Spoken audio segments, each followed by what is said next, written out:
안녕하세요. 오늘은요, 아주 간단해 보이는 도구 하나가 어떻게 우주 속 우리의 위치에 대한 생각을 아주 근본적으로 바꿔놓았는지 그 흥미진진한 이야기를 한번 파헤쳐 보겠습니다. 모든 것의 시작은 바로 이 질문에서부터 출발합니다.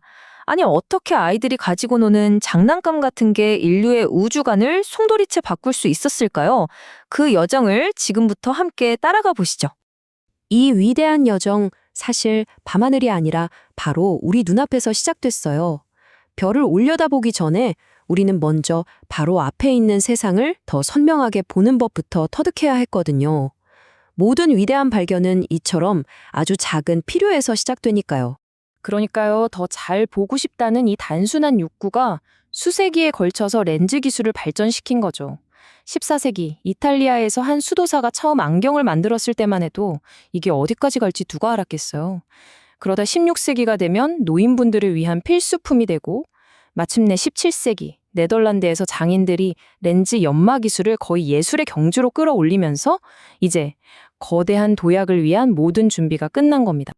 자, 이제 무대는 네덜란드로 옮겨집니다. 이곳에서 렌즈 기술이 정말 누구도 예상치 못한 방향으로 폭발하게 되거든요. 때는 1608년이고요. 한스 리퍼세라는 안경 제작자의 공방입니다. 바로 이곳에서 인류의 역사를 바꿀 정말 우연한 사건이 벌어집니다. 흔히 알려진 이야기에 따르면요. 이 리퍼세이의 아들이 공방에서 렌즈 2개를 가지고 놀고 있었대요. 장난감처럼요. 그런데 아이가 문득 이 렌즈 2개를 겹쳐서 멀리 있는 교회 첨탑을 봤더니 와, 이게 바로 눈앞에 있는 것처럼 엄청나게 크게 보였던 거죠.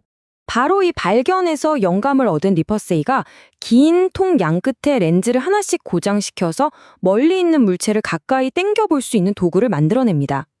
물론 매티우스나 얀센 같은 다른 사람들도 비슷한 시기에 비슷한 연구를 하고 있긴 했지만요. 어쨌든 이 간단한 설계가 바로 우리가 아는 망원경의 시작이었습니다. 네덜란드에서 발명된 이 신기한 물건, 당시엔 스파이글라스라고 불렸는데요. 이 소문이 유럽 전역으로 정말 순식간에 퍼져나갑니다. 그리고 이 소식을 들은 이탈리아의 한 과학자는 직감했죠.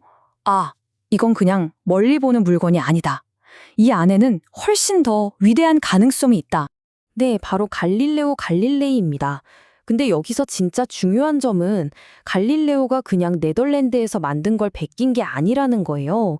그는 그 원리를 파악하고 직접 연구해서 훨씬 더 강력하고 성능 좋은 망원경을 자기 손으로 만들어냈습니다. 갈릴레오가 만든 망원경은 물체가 뒤집히지 않고 똑바로 보인다는 아주 큰 장점이 있었어요. 하지만 단점도 있었죠. 요즘 망원경에 비하면 볼 수 있는 범위가 정말 바늘구멍처럼 좁았고 빛이 무지개처럼 번지는 색수차 현상도 심했고요.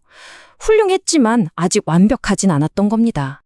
그러니까 핵심은 바로 이겁니다. 다른 사람들은 이걸 그냥 신기한 장난감이나 아니면 전쟁터에서 적을 엿보는 군사장비 정도로 생각했어요. 하지만 갈릴레오는 인류 최초로 이 도구를 밤하늘로 향하게 합니다. 바로 이 순간 망원경은 그냥 도구가 아니라 우주를 여는 열쇠가 된 겁니다. 그 후로 수백 년 동안 과학자들은 지구 위에서 더 크고 더 정밀한 망원경을 만들면서 인류가 알고 있던 우주의 지도를 계속해서 넓혀나갔습니다. 예를 들어 윌리엄 허셜은요, 자기가 만든 거대한 망원경으로 밤하늘의 별들을 일일이 세어가면서 우리 은하가 사실은 납작한 원반 모양이라는 걸 알아냈어요.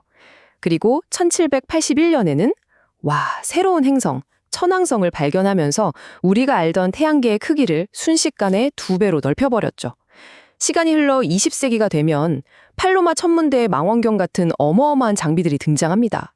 이 망원경으로 보니까 밤하늘의 희미한 구름처럼 보였던 나선 성운, 예를 들어 안드로메다 같은 것들이 사실 우리 은하 안에 있는 게 아니라 수천억 개의 별을 품은 또 하나의 거대한 은하였다는 게 밝혀진 거예요.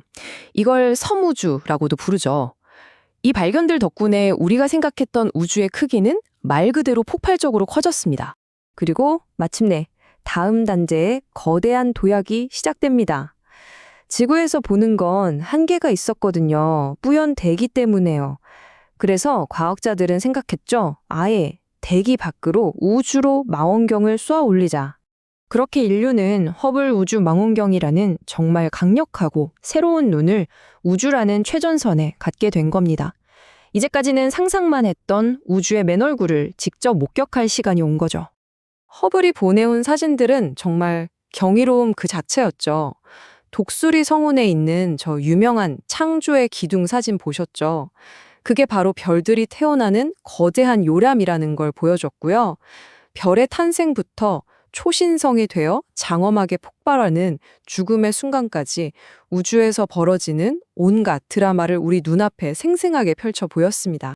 하지만 여러분, 우주에는 우리 눈, 그러니까 가시광선으로 볼 수 없는 것들이 훨씬 더 많습니다.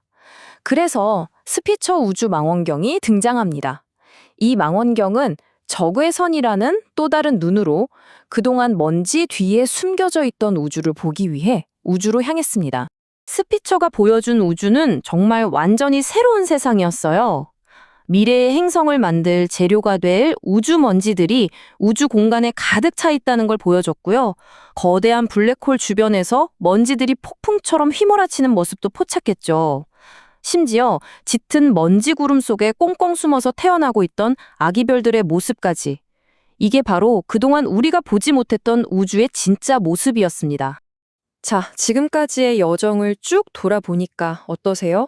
기술의 발전이 우주를 바라보는 우리의 시야를, 우리의 이해를 어떻게 바꾸어 왔는지 확실히 느껴지시죠?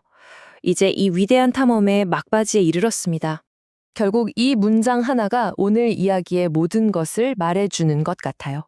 우주 탐험의 확장은 망원경 제작 기술의 향상과 연계된다. 우리가 우주를 향해 가진 시야는요, 딱 우리가 만든 도구의 성능만큼만 넓어지는 겁니다. 더 좋은 눈을 가질수록 우주는 우리에게 더 거대한 모습을 드러내는 거죠. 갈릴레오의 그 작은 망원경에서부터 허블과 스피처 같은 최첨단 우주 망원경에 이르기까지 인류는 계속해서 우주를 향한 새로운 창을 열어왔습니다. 우리가 새로운 창을 열 때마다 우주는 상상 이상으로 커졌죠. 그렇다면 우리가 아직 열지 못한 그 다음 창, 그 너머에는 과연 어떤 놀라운 우주가 우리를 기다리고 있을까요?